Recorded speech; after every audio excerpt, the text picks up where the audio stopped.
We are live. No, we are live on Instagram. Hi, Instagram. We are not live. Ooh, does this work? We are not live on. Ooh, there's an extra. Hello. How are you? Sorry, my ADD just got the best of me and I was exploring new computer options when y'all showed up. How you doing, everybody? It's so good to see you. Let's see. How do I make my... Oh. Like 1 second from my technical people. I'm not seeing anything on... There we go. Okay, got it. I still am messing with my hair. You can tell I haven't been here for like 2 weeks. This is this will be 3 weeks since we last spoke. Whew. I don't know what you guys have been up to, but I have been very, very, very busy. And in fact, the reason I didn't do the gathering room for a couple of weeks was that I have been sitting in this chair. Sorry, what? You were painting. Oh, I was painting. Yeah. I have to admit that. I was sitting in a chair doing interviews for my new book that came out. And if you bought it, thank you so much. And I hope it's helping you and making your life better. And it turns out in the age of podcasts, a book tour involves taking many, many people into your bedroom with you. This is my bedroom. Welcome to my bedroom. And I've been in my bedroom with so many people over the last 2 weeks, all of them over Zoom or some other technology. And I've met a lot of wonderful people and done zillions of podcasts, and it's been wonderful, except that it got kind of exhausting. And then I did something that I have learned to do, you guys. I have learned to do this thing, and it will pull you back from the brink of exhaustion or mania. I mean, I got on the New York Times bestseller list, thanks, you guys, and it was like I went into a manic phase. Then I was off the bestseller list. Because if you don't know this one single skill I'm going to talk about in this gathering room, you are at the mercy of the ups and downs of life, guys. People. Correct me whenever I say that. It is people this time, and it will be forevermore. So people, there's one skill that if you don't learn it, will put you on the roller coaster of elation and despair that we have talked about in the past. So I was thinking about this, and the one thing I didn't want to call it was what it's called technically in the Buddhist books where I learned it, and that is non-attachment. So the single skill that will make all the good times of your life last longer and go deeper, and make all the bad times of your life seem shorter and shallower, is non-attachment. But we don't even have a word for it in English. We have the word attachment. We have the word detachment. If you're detached, you're like kind of like a psychopath going, oh yeah, people live, people die. I don't care what happens to my family. That kind of thing. It's cold. Detachment is seen as cold in our culture. So when people like Buddhists say they're seeking non-attachment, we think, oh, I don't want any of that. But let me show you how it works. You may have heard me talk in the past about spider love. This is the way I define spider love. And a lot of people who come to me for coaching or who, reach out on these social media platforms are in a kind of relationship that is typified by this sort of love, spider love. Spiders love flies. Yes, they love the way they crunch, the way they taste. And in order to experience this love for themselves, a spider will wrap up a fly alive and inject venom into it and then suck out its life force. So how many of you have been in a relationship or 2 or 9 where the other person was literally feeding on your energy and wanted you stuck in no other relationship but the one that you were in with them so that they could always have access to your life energy? So this can look like jealousy. I don't want anyone to love you but me. That's spider love. The spider wants to eat the fly so it doesn't want to share. I don't want you to go anywhere without me. We're going to tie you up so your life force can be drained. Parents can love their children in this way and vice versa. Lovers very often in our culture treat it this way because our culture celebrates this kind of love. If I can't have you, I'm going to kill you. That isn't love, folks. That is a predator-prey relationship. So, and again, because we can say, I love Cheerios or whatever it is, we mix up the love that is consumptive with the love that is genuine. And here is how you always know spider love from other love, and that is whether or not it sets you free. Because as you all know, the Buddha loved to say that no matter where you find it, enlightenment always tastes of freedom. And any relationship that is based on love is its central purpose is to set the other free and to see the other being free. That is the great joy of genuine love. Now, do you see how that means you pull back off and not attach as strongly to the other person or to the institution or whatever it is? When you reach non-attachment, it isn't that you cease to love, it's that your spider love goes away and all the love you experience is setting other people free. So that's why Maya Angelou said the function of freedom is to free someone else. She could have said the function of love is to make someone else feel loved, but that's not, the language isn't correct in English. The real exact truth is the function of freedom is to free someone else. So the way this looks in our everyday lives is that we learn this little mental trick whenever we get upset. So if we get anxious, in particular, anxiety is always a signal that we're attached to something. If you get irritable or grouchy, again, you may be feeling attached to something. And sometimes when you feel sad. Now, all these feelings are valid and they're part of the grieving cycle. And if they're moving through you, they're nothing to worry about. I mean, they can be painful, but you can feel, for example, when you're grieving a loss, you can feel that it's healthy and you have to go through it. And if you try to flatten it down and say, I'm not attached to that, I don't care, it's a kind of soul murder, right? That's not freedom. Saying I'm never going to have any negative emotions is not freedom. Saying I am free to have all the emotions I really have and I will take care of myself and find people who take care of me in that process, that's freedom, that's love, and that's not attachment. People who can hold all your emotions and not be shaken by it are people who truly love you, and they're people who are not attached. Have you ever had the experience of being in a sad place and someone else was trying to force you to cheer up and you really got the feeling that the cheering up wasn't for you, it was for them? I know a woman whose boyfriend got really, she was very codependent. She started going to a codependency 12-step group. And she learned at one of these groups, your job is not to take care of other people's feelings. She was like, what?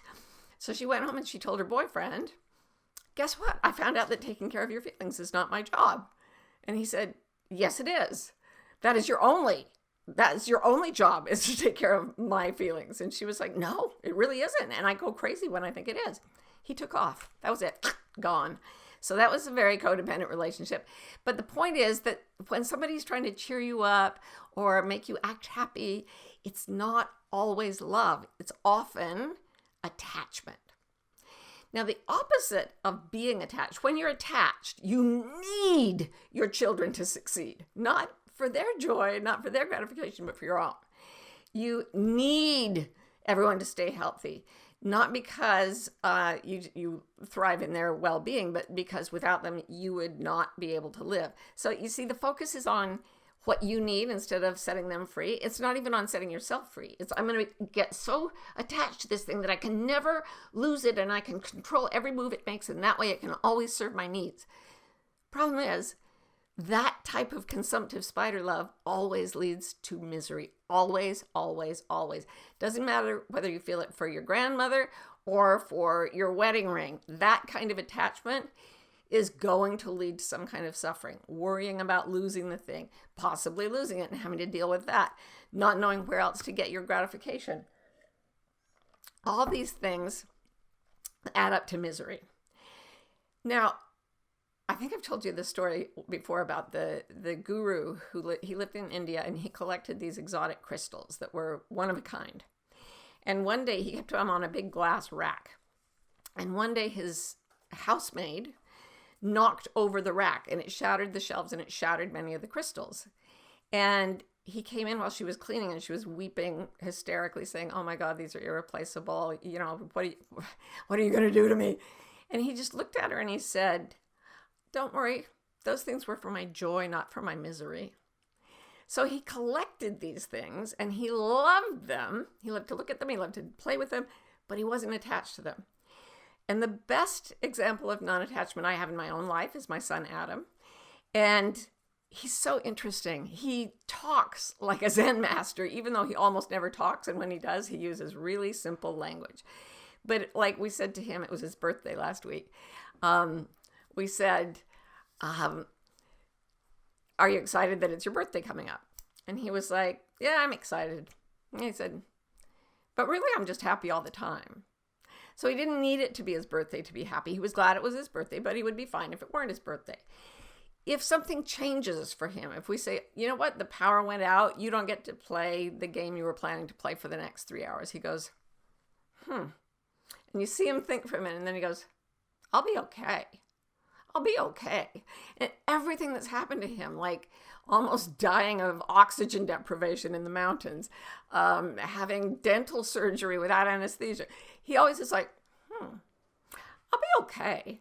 And he always is. During the dental surgery where he had this huge abscess, and it was his face was swollen up to the size of a tennis ball, and his dentist was so appalled that he rushed him into this operating room on a Sunday and didn't have an assistant. And he had Adam run the suction for his own surgery while he drained the abscess. And he offered him pain meds, and Adam said, no, I don't want that. And we were like, no, take it. I don't want to take it.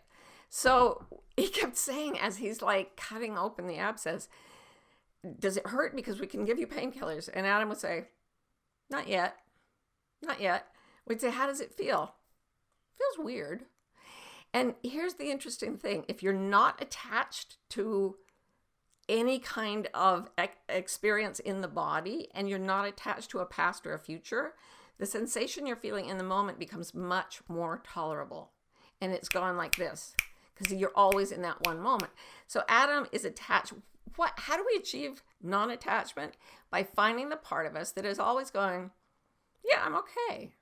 Yeah, I'll be okay. There's a part of you that is at your very center. And when you go into a deep sleep every night, you find it. If you can't sleep, like I've spent many nights of my life not sleeping, it's because you can't find it. But eventually, suffering and weariness are our allies, and they cause us to relax. And when we relax, we can start looking at the world, and instead of saying, how do I need that? We can say, how could something else be just as good? So I've done all this. I've been doing this for, 20, 30 years. I've been meditating, watching my own mind. And the first step to non-attachment is to watch your own emotions. The second step is to say, it's okay to have that emotion.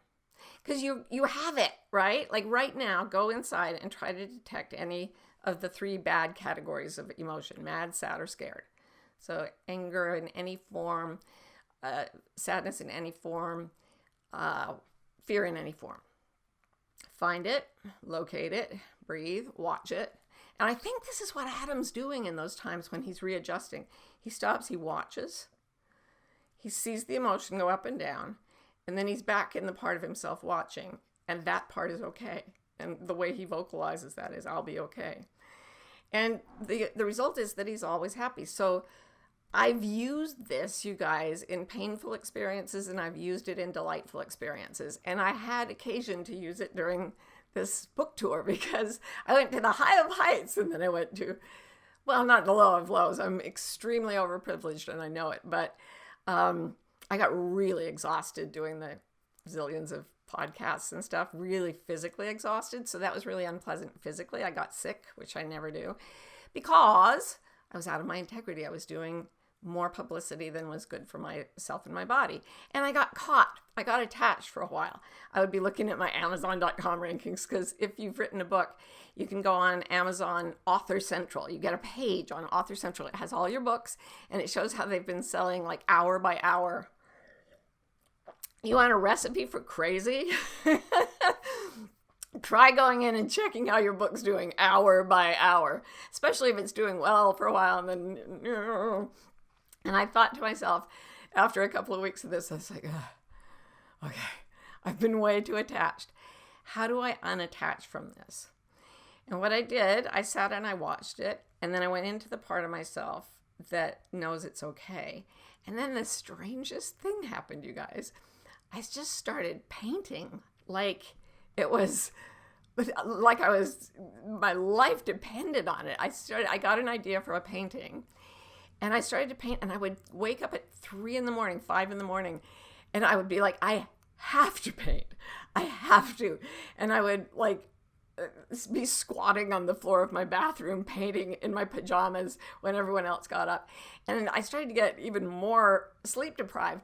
But the joy of that painting was I was just full of that feeling of creativity going through me. And I'm struggling with it. It's a hard subject. I'll show it to you when it's done. I hope Ro did not show you anything. I saw an image go by. But I want to show it to you when I'm done. But what happened is that when I turned away from measuring myself in the world, a huge pocket of creativity that had been forced down came bursting out. I have not checked my book ranks once since then. I never think about it. Now, I'm still doing some podcasts and I'm doing things to keep the book selling. I want it to sell well. I'm happy that it's doing pretty well, but I'm not attached. It's free. My book is free to be what it wants. And I'm free to go squat on the bathroom floor and paint, to the point where last Sunday at 4:30, Ro came in and said, I excused you from the gathering room today. And I looked up at her with paint all over my face and went, oh, it's Sunday. Ah, happy Mother's Day. Happy Mother's Day to all of you moms out there. So that's what I have to say about non-attachment. You pull away, you see the part of you that's always okay, and then wait for the gift. And the gift always comes. And the gift it could be a nap. It could be a walk outside. It could be watching a great show on TV. It could be romping with your puppy or your baby. It could be anything, but it will feel like freedom. And that's when you know you're headed toward your own awakening, step by step by step. So I'm glad to be back with you, my loves. And I set you all free to ask me questions and be happy. So let's see what we're getting in the Ro thing. All right. Somebody in the other part of the world says, morning, Martha. Could you please explain your definition of boundaries? If we are non-attached to outcome, then do we need them? Safety, of course, being an exception. No, safety is not an exception. There's always safety. So yeah, non-attachment means we are free to set boundaries because we do not care if setting boundaries maybe offends someone who wants to be closer to us than we want to be. So setting a boundary is very important for non-attachment. If you're attached to a relationship, you end up sort of guessing and pleasing, and you don't say no when you want to because, oh my goodness, it might hurt their feelings. You're a fly in a spider-fly relationship there. And you're also trying to subtly manipulate the other person. So you're attached to manipulating their behavior too. What happens when you're completely free and you don't have any attachments is you feel loved, you're spending time with someone, now you're tired, or you're tired of them, or you genuinely have something else to do and you say, I'm going now, or sorry, but it's a polite sorry, but you go, sorry, we have to end this, let's do it again sometime. And if they say, oh, but please, please, please, you say, no, sorry, I can't. And you just keep saying the truth. That's what happens in non-attachment. You speak the truth to other people in relationship, and that way they always know where you stand. They never have to worry about guessing what you mean or whether you're pleased or angry. And that kind of clarity can only exist when we're not attached to the outcome. In the absence of attachment, integrity arises by itself, and it will heal everything. Oh, someone said, bought the book, have so many questions though. Thank you. Is there a Q&A for passionate readers? Well, this would be one. That's a great idea, Damaris. We could probably set one up. Yeah, Rose nodding at me here, so that could happen. Oh, and also I got a notification that I remember another thing I did is develop the curriculum for a 6-week course that we're doing over the whole Northern Hemisphere summer. Southern Hemisphere winter. It's called Practical Wayfinding 2021. Only we did one, a mini one earlier, but we're going to do a bigger one. Oh, yeah, it's called Mastering the Creativity Mindset. This is the problem. I was working on this curriculum, and it set me free so hard that my painting mode came on because I was thinking of ways to enhance creativity. And guess what? They worked for me. Now I'm testing them on other people, and they're working for them too. So we are going to have us a time when we do that. So, some people are talking about the book. You guys are so sweet. Now, here's another question. How about the attachment to self-care when it becomes a should and a chore in your life instead of doing it out of love for yourself? Oh my God, Catherine, that is such a fabulous question because we get attached even to ideas about what self-care means. Like I've had people apologize to me because they didn't go take a hot bath. Not as in, sorry, I smell like a rat, but I know I should have taken care of myself, but I just wanted to go to bed and I just didn't take that hot bubble bath I promised I would. And, they feel like they've failed life coaching. And I'm like, dude, you're in integrity. You did exactly what you really, truly wanted. And even attachment to the way it looks to take care of yourself will take you into suffering. This is why the Buddhists are so obsessed with non-attachment. The moment you get attached to anything, even if it's a super good thing in some forms, once attachment is involved with it, it becomes an anchor that drags you down to misery. So yeah, if you feel like something's a chore, even if somebody else calls it self-care, it's not self-care. It's a chore. Tell yourself the truth. Do what feels like self-care. And also, I got attached once to the idea I'd been diagnosed with a terrible disease, interstitial cystitis. Anyone out there have it? I got over it, which is not supposed to happen. But after I was diagnosed, I went and lay down in bed thinking, okay, I'll rest until my symptoms go away. And they'd given me a hotline to call when the symptoms got really bad. It was severely painful. And I just lay there for a couple of days. And then I called the hotline and I said, look, I'm lying down. It's not getting any better. And the nurse advisor said, well, what do you want to do? And I said, I want to go out and walk around, but I'm too sick. And she's like, listen, if you want to go walk around, then lying down can be stressful. If you want to lie down, then walking around can be stressful. It's based on how you feel. And I was like, bing. So yeah, there are times when self-care will look like dancing, and there are times when self-care will look like not dancing at all, or having a hot bubble bath, or not having a hot bubble bath. It's always up to what your internal compasses are telling you in that moment.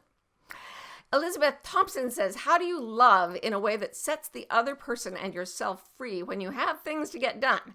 Kids to raise, old houses, fixes, and my beloved ADHD party would happily do the thing he's joyfully obsessed with without the kids eating or washing for years without a nudge. But I don't like to nudge, and he doesn't like to be nudged. Yeah, I've done this to a lot of people, like just sort of drifted off while they sort of look after the nuts and bolts of my life. And I feel so apologetic about it. And I have ADHD. I don't know if I have ADHD, but I have severe ADD, right? So that's why I'm painting like literally at 3 a.m. It's a fixation that only an ADD brain can do, they tell me. And I got to tell you, there's an upside. Anyway, yeah. My responsibility, I'm always sort of pulling myself out of those creative trances and saying, check on the kids, check on the dogs, check on the fish, whatever. And here's the interesting thing. I tried really hard to be a good citizen and do that so that my loved ones could rest. And I couldn't manage it. I was still always dropping balls until there was something I genuinely cared about, or I was genuinely the last line of defense. Like when I was the only person left to take care of my kids, weirdly, my ADD allowed me to take care of them. When it's about copy editing a book or something, my usual, or looking up references for things I've said in a book, my usual sort of slapdash, quick start activity gets very precise and very careful. So even someone with ADHD has the capacity to take care of things. The problem is you kind of have to let the rubber hit the road. and this is true, it's kind of like working with an addict or anyone else. If you enable something, it makes it easier for the other person to get away with it. I have a lot of people enabling me, so I get away with it a lot. But I can tell you right now that if you were in my house and you were bleeding and there was nobody else, I would not be painting. I would be helping you. I have the capacity to pay attention. I sometimes go to this 12-step group on codependency that meets at 7:30 in the morning, and I've never spoken or shown my face. I just sit there on my phone with 400 other people. And I've heard some interesting stories, and one of them was this woman always thought she had to take care of her husband, always thought she had to clean up for him, do his laundry, do everything. Then she went to the hospital for 2 weeks. She had an emergency surgery. When she came back, he had not only done the laundry, but he had organized his shirts by color and sleeve length. And she was like, what happened? Like, you've never cleaned up clothing in your life. And he said, well, I never had to. But once I had to, I found things in it that I liked.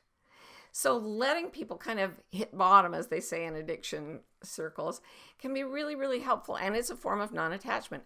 You want to look at non-attachment, look at codependency theory. So Amy says, what are some practical tools of non-attachment? Thank you. So the first one is take a pause. In French baby rearing, they have something called le pause. Did I say that right? It's basically pause. French is a lot easier than Chinese, you guys. Anyway, I don't even know what pause is in Chinese, and I studied it forever. But the reason French babies, they say, are well-adjusted and go to sleep better than babies from some other cultures is that French mothers, it's in the culture for some reason that when the baby is crying, the first thing you do is nothing. You say, baby crying, okay, stop. What does this really sound like? Is the baby truly in agony? Is the baby just fussing? Is the baby still asleep? Babies cry in their sleep. Who knew? Is the baby just getting out extra energy? If you pay attention in a place of non-attachment where your emotions aren't all riled up and you're not caretaking, you can start to hear the quality of the cry. And then if the baby is in real distress, of course, you pick them up immediately. But if they're not, it really helps babies learn to settle down and go to sleep if they're not overly stimulated right at bedtime. So, yeah, I did not know that with my first three. So, sorry, guys. Oop, I keep calling people guys. This is what I'm trying not to do. I'm sorry. I'm cleaning up my language. People. Sorry, people. I did not raise you with le pause, but le pause is the first thing to do when you feel a sense of wanting to act out of sort of a knee-jerk attachment. Pause, breathe, say, is this really the most productive way? What do I really truly feel? Get back in touch with what I call your inner teacher in my book and do what's true for you. So Lisa says, how do we stay committed to being rigorously honest with ourselves? Well, one way you can stay committed is to notice that every time you're not honest with yourself, it leads to suffering. That is the only reason that I stay honest with myself, but I stay really, really honest with myself because I don't like suffering. No, thank you. So, make a commitment. I love making a commitment to just like, I'm going to be especially close to my integrity. I'm not going to do one single activity that doesn't align with my true feelings this week. You can start by taking the no lie challenge. This is also in my book, The Way of Integrity. I take it for years on end. Take it for a day, a week. People who just say they won't lie as much for, 3 weeks in one study, had fewer doctor visits, fewer sicknesses, better relationships, better performance at work, just by saying, okay, I won't lie as much for a few weeks. So just try making that commitment and see it work. Okay, so how can we practice being kind to ourselves? Right after this call, go sit by yourself and say, self, what would be delicious? And then absolutely follow through as best you can to give your true self whatever it suggests. Rebecca says, 100 pages into the book and I'm stuck. I have a lot of gates I need to face and walk through. I'm overwhelmed by how many there are. How do I move through them all? Is there a shortcut? Well, the gates, you guys, are places where we're in denial and we don't want to look at what we already know is there. Sweetheart, you may notice that right around there, I say, go slowly. Don't deal with anything overwhelming. Find something tiny. find something just a little bit bothersome. I don't really love the brand of toothpaste I'm using, or, I really should go and get my shoes corrected or something. Like, take something little and go through the whole exercise. That's really part of what I built into the book, is that you go tiny step by tiny step. And it doesn't matter how many you have. Just take one tiny step forward and you will get all the way to enlightenment if you just keep going. Couple more questions, even though we're at the half hour. The Chick Life says, in Finding Your Own North Star, you said to release past trauma by sharing it with a therapist or trusted person. What if you've done that, but it still feels stuck? What should one do? Go to a better therapist or a different friend. Trauma is something that really needs to be done in the company of someone skillful and compassionate.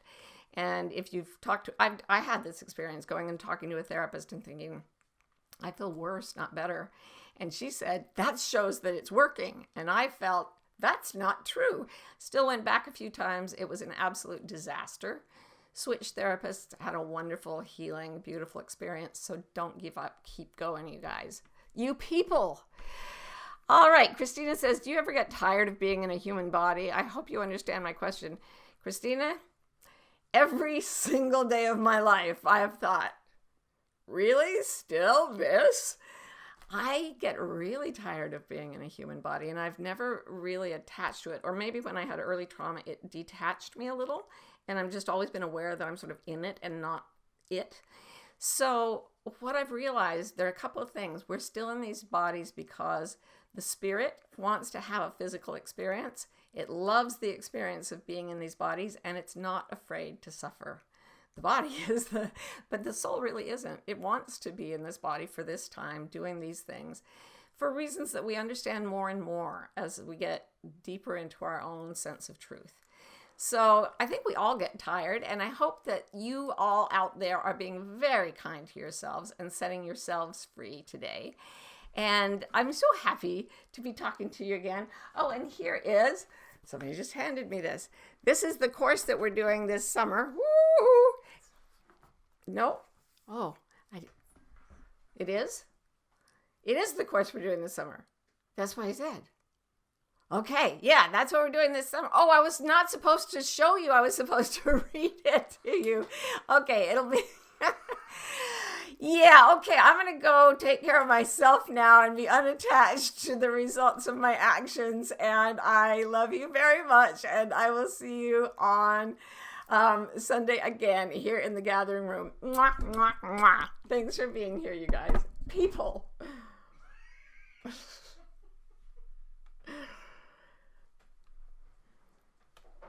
I don't know how to end it now. Hi.